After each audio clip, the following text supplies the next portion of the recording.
अक्टूबर को अमेरिका के 2 बंधक रिहा किए और 21 अक्टूबर को हजारों टन की राहत सामग्री गाजा के अंदर चली गई।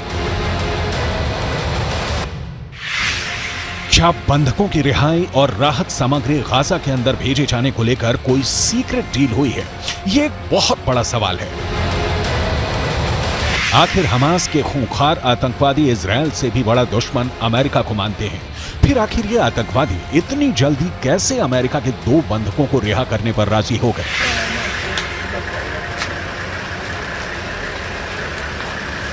ये वो सवाल है जिसके जवाब से बड़ा कूटनीतिक गेम डीकोड होने वाला है।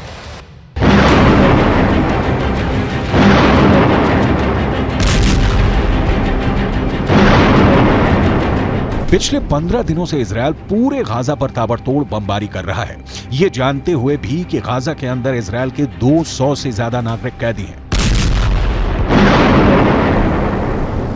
और उनकी जान को खतरा हो सकता है। कैदियों में बहुत सारे छोटे बच्चे भी हैं, ये जानकारी भी इजरायल को है। लेकिन इसके बाद भी इजरायल की ये नीति रही है कि वो कभी भी आतंकवादियों के सामने झुकता नहीं है और बंधक बनाने के बाद दुश्मन के द्वारा खेले जाने वाले माइंड गेम के दबाव में नहीं आता है। और बिल्कुल ठीक ऐसा ही इस बार भी हुआ। इजरायल के प्रधानमंत्री बेंजामिन नेतन्याहू ने 7 अक्टूबर को ही यानी हमास के अटैक के दिन ही यह ऐलान कर दिया था कि इजरायल अब युद्ध में है। उन्होंने कहा था कि वी आर इन वॉर। तब से आज तक कभी भी बेंजामिन नेतन्याहू ने बंधकों को लेकर अपनी कमजोरी नहीं दिखाई। ये जरूर कहा कि अमेरिका और इजरायल साथ मिलकर बंधकों की रिहाई की कोशिश कर रहे हैं, लेकिन अमेरिका ने शायद बेंजामिन नेतन्याहू के सख्त रवैये के बावजूद हमास के आतंकवादियों के साथ सीक्रेट डील के तहत अपने बंधकों को रिहा करवाने पर काम शुरू कर दिया है। हमास ये कह रहा है कि उसने अमेरिका के 2 नागरिकों को मानवीय कारणों से छोड़ा है, लेकिन हमास के आतंकियों से मानव जैसे व्यवहार की उम्मीद करना बेमानी हो गई। दरअसल गाजा में भूख के बिना हमास के लड़ाके इतने परेशान हो गए कि उन्हें मजबूरी में 2 बंधकों को छोड़ना पड़ा और आने वाले दिनों में भी इस तरह की उम्मीद हमास की तरफ से की जा सकती है, क्योंकि इजराइल और दूसरे देशों का रुख बहुत कड़ा है हमास के खिलाफ। दरअसल लेबनान के एक अखबार neharnet.com पर हमास की योजना की असल खबर छपी है। लेबनान का यह अखबार लिखता है कि हमास की तरफ से यह कहा गया कि उन्होंने 2 अमेरिकी बंधकों को इसलिए रिहा किया है क्योंकि बाइडेन की तरफ से यह आश्वासन दिलाया गया है कि राहत सामग्री के कुछ ट्रक गाजा के अंदर आएंगे और रफा क्रॉसिंग को खोल दिया जाएगा।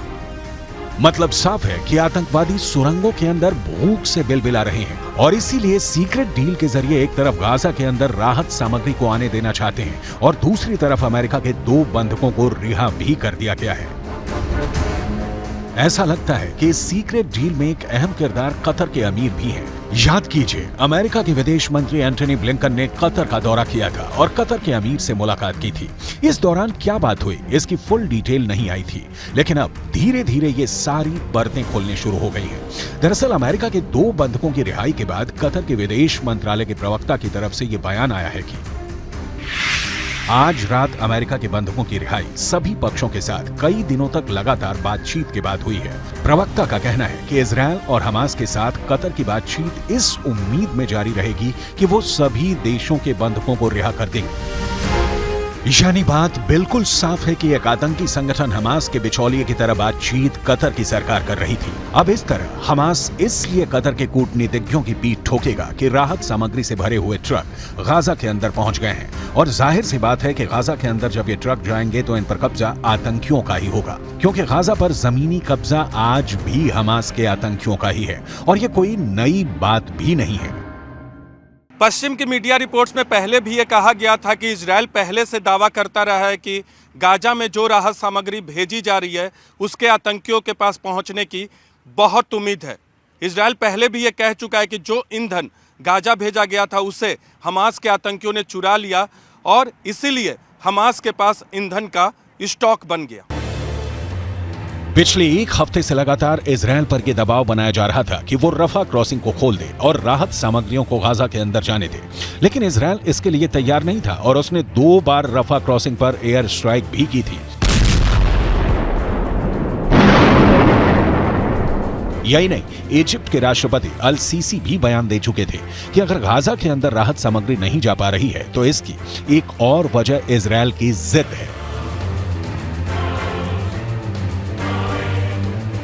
इजरायल के अंदर उन परिवारों में पहले से काफी गुस्सा था जिनके सदस्यों को गाजा के अंदर हमास ने किडनैप किया हुआ है।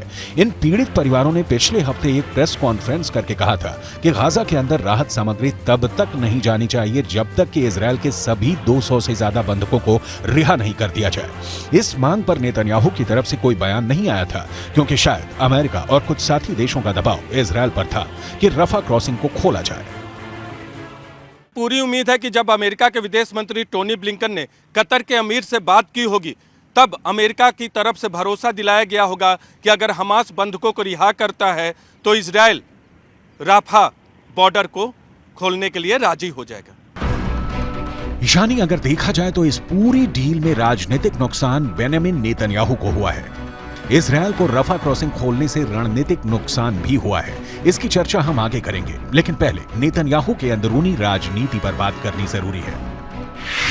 इजरायल के अंदर एक सर्वे हुआ है और इस सर्वे का दावा है कि इजरायल के 21% लोग गाजा में हमला करने के विरोध में हैं, लेकिन 65% लोग हमास पर हमले का समर्थन कर रहे हैं। गाजा में 51% लोग नहीं चाहते कि हिजबुल्लाह के साथ जंग हो और 49% लोग चाहते हैं कि हिजबुल्लाह के साथ भी जंग हो जाए।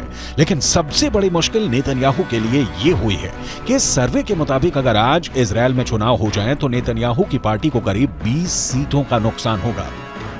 अब जाहिर सी बात है कि बंधकों को रिहा किए बिना ही इतनी भारी मात्रा में गाजा के अंदर राहत सामग्री भेजे जाने से नेतन्याहू की लोकप्रियता इजरायल के अंदर और गिरने वाली है।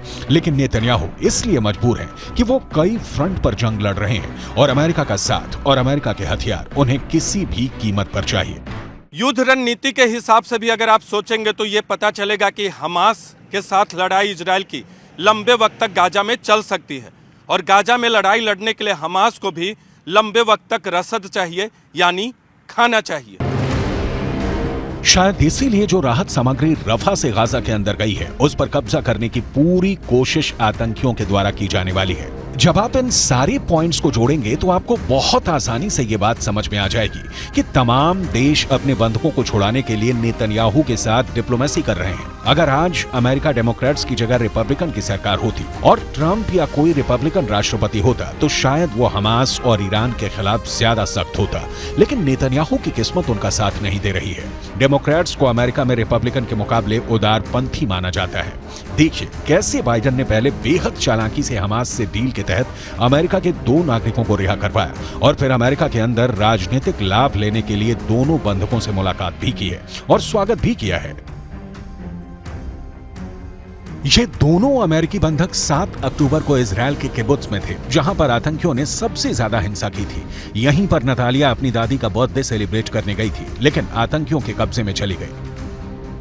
नेतन्याहू को तो काफी तगड़ा झटका लग गया है क्योंकि 15 दिनों से जो आतंकी सुरंगों के अंदर भूख से बिलबिला रहे थे उनके पास अब राहत सामग्री पर कब्जे का विकल्प मौजूद है। लेकिन बंधकों के परिवार में खुशी है, खास तौर पर नतालिया के भाई अपनी बहन की रिहाई से उत्साह में है। Complete shock today when we found out about Natalie and Judith. The media actually found out before we did, and so we were completely taken by surprise, and it was this overwhelming mixture of this happiness and sadness and guilt that there are still people that need to be rescued. Britain और France के नागरिक भी Hamas की कैद में हैं। जाहिर सी बात है कि जिस तरह गाजा में मारे जा रहे आम लोगों का एक दर्द है, ठीक उसी तरह से गाजा के अंदर हमास में मौजूद छोटे बच्चों के माता पिता का भी दर्द बहुत बड़ा है और रिहाई के इस मौके पर यह दर्द छलक आया। I've been waiting for this moment for a long time, for 2 weeks. I haven't been sleeping for 2 weeks. Tonight I'm going to sleep good. I spoke with my daughter earlier today.